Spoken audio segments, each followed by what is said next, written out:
Hi everyone, as always, I'm Vz.58. I shoot and I know things about shooting. This is not an AK. To most it might look like an AK. Vz.58, what are you saying? That's a Kalashnikov. This doesn't have a single part in common with an AK. In fact, this is a Czechoslovakian Wz.58. We've already talked a bit about the history of the Czechoslovakian arms industry after World War II, but in short, the Czechoslovaks have always been proud producers of firearms. And even before World War I, right in the Czech Republic, the most important heavy industry of the Austro-Hungarian Empire developed. The Czechs had coal, they had steel, and they were good at working with these materials. And in the field of weaponry, they have always had their own ideas, often going against the mainstream, and they did it very well. With the end of World War II, Czechoslovakia, which, let's remember, had been occupied by Nazi Germany even before the outbreak of the war, regained its independence. It would only last for a short time, though, because quite quickly, with the help of the Soviets, the Czechoslovak Communist Party would rapidly take power in 1948, thus beginning a long era of occupation by the communists, which ended, of course, as in all of Eastern Europe between 89 and 91. However, since they had such an important arms industry, the arms industry essentially survived the Second World War essentially undamaged. So they still had active industries, they still had bright minds, engineers and workers, and they had their own tradition. They immediately started working on the development of new weapons. Officially, Czechoslovakia was still independent and had to do this work. First of all, given the experience of World War II, they would adopt a new cartridge, the 7.62 X45, not the Soviet 7.62 X39 with a rifle. The Soviets agreed to this precisely because of the existence of this industry. Because, take the other Warsaw Pact countries, at that time they didn't really have an actual industry. But also because the Communist Party of Czechoslovakia had an excellent relationship with Stalin, so Stalin trusted them and allowed them to do these things. However, this ammunition mismatch had to be corrected, and under Stalin in particular, the Soviets forced the Czechoslovaks to adopt the Warsaw Pact caliber, the 7.62 X39. The Wz.52, the semi-automatic carbine that had been produced up to that point, was then redesigned for this new caliber. However, towards the end of the 1950s, the Soviets were already standardizing on the KM. The K-47 was originally created only to replace the submachine guns. However, with the AKM version, it would be issued to all infantry, and the Czechs would have to do the same. In fact, as early as 1956, a team of engineers led by Giri Kermak began working to create a samopal, that is, an automatic weapon, a weapon that fires on its own, self-loading. The requirements were very specific because in particular the weight goal was very difficult, which was 2.7 kg. Anyone who knows this type of weapon knows that 2.7 kg is really very little. There was a first model from 56 that was tested, some flaws emerged, the weakness of some parts. But it was greatly appreciated by both the Czechoslovaks and the Soviets, who approved this project. With some modifications, in 1958 it was finally put into production. The weapon is surprisingly light, and to make it so light they had to make some technical compromises, which we'll see very clearly when we disassemble the weapon now. It remained in service in Czechoslovakia for a very long time, and then after the dissolution of Czechoslovakia, it stayed in reserve service, and it is still in the Slovak reserve today. It's a truly unique and very special weapon, so let's move the camera and take a closer look at it, and then of course we'll test fire it. Here we are, taking a close look at this Wz.58. Now, since comparisons with the AK are everywhere today, I want to show you something first, because I have an AK here. Actually, this is a Chinese Type 84. So you can see them side by side. And the first thing, which we'll talk about a lot, that surprises many people who see a WZ, is that for some reason the WZ looks big on camera or in photos. But actually, the AK is much bigger, it's much thicker in its dimensions. The receiver of the weapon is much larger, much wider than the WZ. I'll remove the magazines like this. I'll show them to you now, but this way you can see up close exactly what I mean. I'll show you like this. The receiver of the AK is much taller, much thicker, and much longer, as you can see. And the WZ, compared with the AK, is surprisingly smaller in almost every dimension. It's smaller and much lighter than the AKs. This is something that surprises people. It surprised me, and it surprises almost everyone who picks up a WZ.58. I showed you the magazines for a moment. Remember that the WZ.58 has nothing, not even a single part in common with the AK, except for the music. Even the magazines are very different. From a distance, they look the same, but as you can see, up close, they are very easy to tell apart. This one is for the AK, obviously, and this one is for the WZ.58. Pretty obvious. The WZ's magazine has this ridge on the back, which is for the hold open, because the follower, as you can see here, needs to activate the hold open. The AK, of course, normally doesn't have a hold open. Now, having shown this difference to prove that they are clearly different weapons, let's take a closer look at our WZ. This WZ we're examining today is also quite special because it's a very early production WZ. And how do we notice this? First of all, the wood. The WZs, quite quickly, early in production, will change. Another type of stock, which will actually be made with chipboard. It's basically particle board held together by resin. It's quite visually distinctive. From a distance, it almost has the color of bakelite, but the wood chips are very obvious. This one, on the other hand, is real wood. Very, very beautiful. Second thing, the first Ws all came equipped with them. A little booster to help cycle the action, but also a bipod. There was even a bayonet. And they used the same attachment. The bipod can be moved forward, and by tightening it, we can remove it. Anyway, we'll use it during the live fire test, so you'll see. All right, let's start, as always, our tour with the markings on the weapon. There aren't that many. Here we have a serial number, but also the factory code.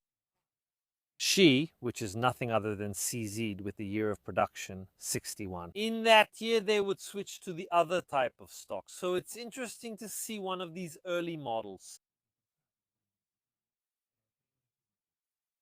There aren't many other marks or stamps. We have the Italian proof house marks here, as you can see. Normally, of course, these wouldn't be present on military ones. On the weapons selector, we have other markings. There's a one for semi-automatic, the safety in the central position, and it's locked with this pin because it was converted from automatic to semi-automatic. We have 30 for automatic. I like that they indicate it with 30 as if it's mandatory to empty the entire magazine. As for handling the controls, we've now seen the safety, of course. Then we have a trigger. Down here we have the magazine release, which is very reminiscent of the one on the AK. I'll show you again. We have a magazine that goes in nose first and rocks back, which we can remove with this lever. As you can see, unlike the AK where it's on the side, here it's in the center because we need to make room for another control, which is this little button right here, and that's simply the hold open. In fact, we can manually activate the hold open by pulling back the bolt, pushing it up, and the weapon stays open. The hold open, besides being a very useful device because it lets you know when you're out of rounds and helps, is also very useful for inspecting the weapon, precisely because I can leave it open. As you can see here, I have the bare bolt carrier, but I don't have any gas piston at the moment like I would on the AK. Since this gas system uses a short stroke piston system, we can see the piston here. The rod that goes through here up to the handguard and reaches the gas system here. So it will push the bolt carrier, which, as it moves back, will complete the weapon's cycle. Let's close the bolt for a moment and do something. Let's take a look at how this weapon is made inside, because internally it's also very different from the Kalashnikov. Believe it or not, mechanically speaking, it's more similar to a Walther P38 or a Beretta 90 series. Don't believe me? Follow me. To disassemble the weapon, we need to do a couple of things. We have this pin that we need to remove, but it's also very important to pull the trigger. This weapon has a firing system known as a linear hammer. It resembles more a striker because it's a linear element that moves forward, but it's not actually the striker itself. The firing pin is in the bolt, but it's a linear hammer. The linear hammer can be seen as something in between a striker and a traditional hammer. It's an element that rotates. We pull the trigger because it has its own spring, which we'll see in a moment, and we can push this pin out. It stays inside. As you can see, it doesn't come out any further. We can now remove the top cover. Here is our top cover with two springs, because this is the actual recoil spring, while this is the spring for the linear hammer. Let's set them aside so we can pull back the mechanism and take it out. Now we have a series of components that we can separate, because we can separate. As you can see here, the linear hammer comes out, which is held by this little tooth that moves forward to strike the firing pin. But we can also remove the bolt. And look, an oscillating locking block. Now maybe it doesn't remind you much of it because of the shape, but if you look closely, it does a little bit. This is a swinging block that works in exactly the same way as the Walther P38 or the Beretta 92. Also, because the Beretta 92 and 98 are directly derived from the Walther P38. Because we have this locking block that locks here, we have two spaces, two notches made in the receiver. The receiver, which by the way, I didn't mention before, it's very thin, but it's all milled from solid metal. It's truly a beautiful piece of metalwork. You know, I like these things. I like good steel. And since I've been working a lot with Professor Bognardi, I've come to appreciate the metallurgy of firearms even more. I have to say that this is a beautifully, beautifully executed piece. Also, if this weapon is so much lighter compared to an AK, there's a reason for that. That's right, but as you can see, these two lugs, these two lugs fit right here. And by fitting right here, they lock the bolt. The bolt carrier has diagonal ramps that make it tilt. I'll show you exactly what I mean. Here's the face of the bolt. Here we're in the locked position. As you can see, the bolt carrier pushes these locking elements down. When the bolt carrier moves back, so the bolt stays still, as you can see, it lifts the locking blocks, the bolt performs. Ciclo, arrivati a fine corsa. The barrel, the bolt carrier, still has a bit of travel left, which will lower the locking elements. As you can see, this movement is very obvious, and it's a movement very similar, practically identical to that of the Beretta 90 series, the Beretta 98. It's just that there we aren't dealing with a bolt carrier, but obviously we have all this interaction with the frame of the weapon, the weapon's locking block. Other than that, this one is gas operated, but the Beretta is clearly short recoil operated. So there's this fundamental difference in this system. We can continue disassembling by also removing this pin, and in this way we take off this cover and can clearly see the gas system. Because as you can see, our piston is a bit dirty because, spoiler, we've already fired this weapon, but here, as you can see, let me take it out, we have it. Andiamo. Or the rod, here it is, the gas piston with its spring. As you can see, the gas piston by itself. A push that's about this long, maybe 2 centimeters, so it's a short stroke piston. Very different from the one on the AK. So here too we have a very different gas system. You'll see it during the live fire test. There's a lot less mass in motion, mass that's moved by a fairly short push. The recoil is a bit more, not heavier, but a bit more abrupt, a bit more violent and faster. Some people like these movements, some people don't. Anyway, as you can see, this is the weapon disassembled for all the necessary cleaning operations. We can simply reassemble it, so we put it back together again. Now that I've taken it out, the gas piston, here it is, I have to say one thing. This weapon can be disassembled and reassembled with unusual elegance. I've found that often with the AK, including Soviet weapons, you often have to struggle a bit to disassemble and reassemble them. Whereas here, everything is coming out beautifully. But you know what? Even the pins are very solid and hold this part really well, but they go in and come out beautifully. The build precision and the way this weapon was designed are really impressive. It's a very, very, very well thought out weapon. Again, let's put the whole bolt group, bolt carrier, firing elements. Let's put them here straight. Here we go. Let's move them forward. We need to press As you can see, the hammer stays back. We need to pull the trigger to move it forward. Can we put it back here like this? You need to be a bit careful because we have to put in 2 springs at the same time, one and the other, which needs to go into the hammer. It's pretty easy to do. Can we do it like this? Put the top cover back on, and the pin, it's a really elegant weapon, even in how it's disassembled and how it works. Let's go try it out because, oh, spoiler, it's great. And here we are at the SIR shooting range in Spesa to try out this amazing Vz.58. As we said, it's from the very first production run. We have our magazine, which looks like the one from the AKs, but it's not an AK magazine. Let's insert it. We can grab the charging handle, pull it back, and the weapon is ready to fire. We've already taken the safety off. Let's see.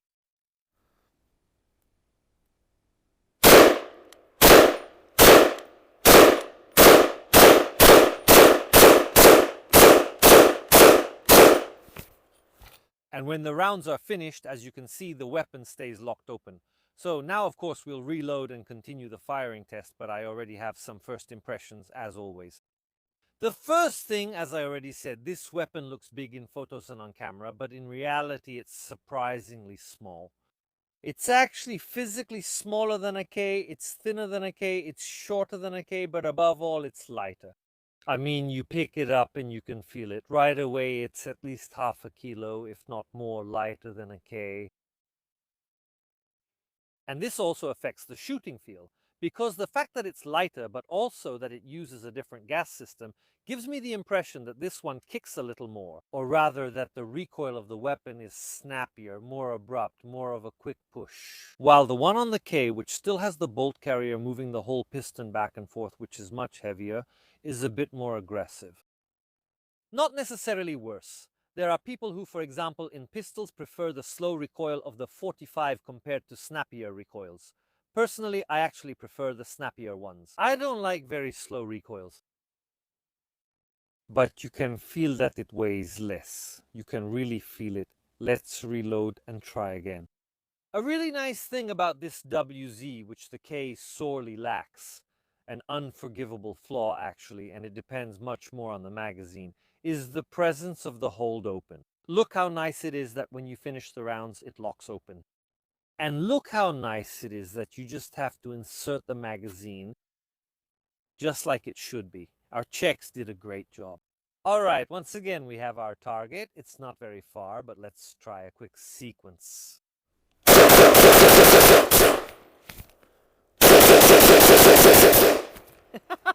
I don't know why I thought it jammed, but it didn't jam. I must have pulled the trigger wrong, I'll tell you. Having some experience with AKs, even AKs with the fun mode. If not for me, the lightness could be seen as a flaw, don't get me wrong. Carrying this around all day is 1,000 times better. However, it has a high rate of fire, if not the kind of fire forbidden by YouTube. The AK's greater weight could definitely help. Obviously, I keep comparing it to the AK because it's not an AK, but everyone ignorantly thinks it is. I have to tell you something I really like. The sights are very similar to those of the AK, but they're quite high on the weapon and very visible. While I have the impression that those on the AK are maybe just a bit lower on the receiver. I don't know about the muzzle device, as you say. Italian law prohibits silencers, but it doesn't say anything about noise enhancers. There's more noise for some reason.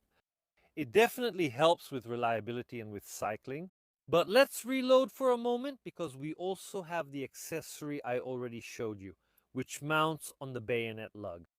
We can put it on from the front, from here. A nice bipod, and I would say that having the bipod, which is an accessory I've always praised and admired, on various weapons, which often turns out to be very, very useful.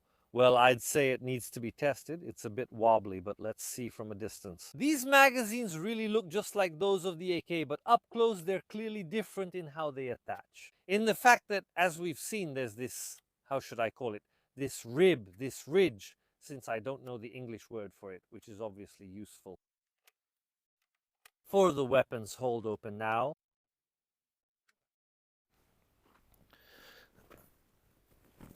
Let's go down.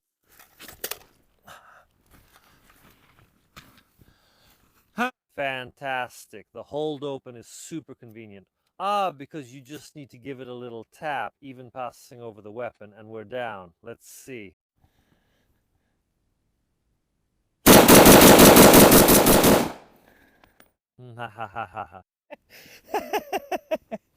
I have to say that the bipod obviously helps a lot. It's not rocket science, it's not a big discovery that these accessories help immensely with rapid shooting. I like it. I don't think that without the bipod I would have obviously had to get down on my elbows. It helps. These are accessories that I like. Let's continue the test. It's my turn to have some fun with this thing. It's light. It's much lighter than the AK. It doesn't look like it. It looks much bigger, much heavier, but actually it's small and light. No, especially considering that until just before we had fired like 200 rounds with the AK. Yeah, and this one is much lighter. You instantly notice the difference, considering that that one is stamped and this one is milled. Yeah, this one is milled from solid. And this one is thicker and lighter. I'm not sure why, but that's fine. So if it's like the AK, nothing, Jesus, nothing. Come on, you can do it with the nose in. Good job. Okay. It's really comfortable. Look how I stop it. Yes. Built inside the magazine, and then, Come on. and among the things like that, he already wants to live.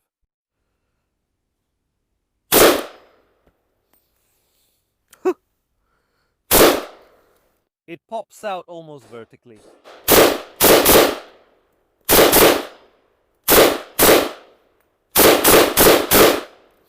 Go, don't hesitate. Go, don't hesitate. Tell us. The recoil is different. You can feel it. Well, it's slightly stronger, not much stronger. It's slightly stronger. The funny thing is that it doesn't go down to the left like the K does. Yes, that's because we fired 200 rounds just before. Side. The K obviously goes to the side. We just saw it. The K goes like this. This one almost does. This is what it does. It's much more linear. It's much more linear. In short, it's much more linear. Much more like an R than a K. So it's not a K then. There's the smell of hot cosmoline. It's not bad at all. The trigger breaks completely differently from the Ks. Yeah. Because we know that the K doesn't have any take-up. It has nothing. I can shoot with it, but this one has it. There's some take-up, but it's not very distinct. No, it's not like, for example, a Mauser where you can feel it perfectly.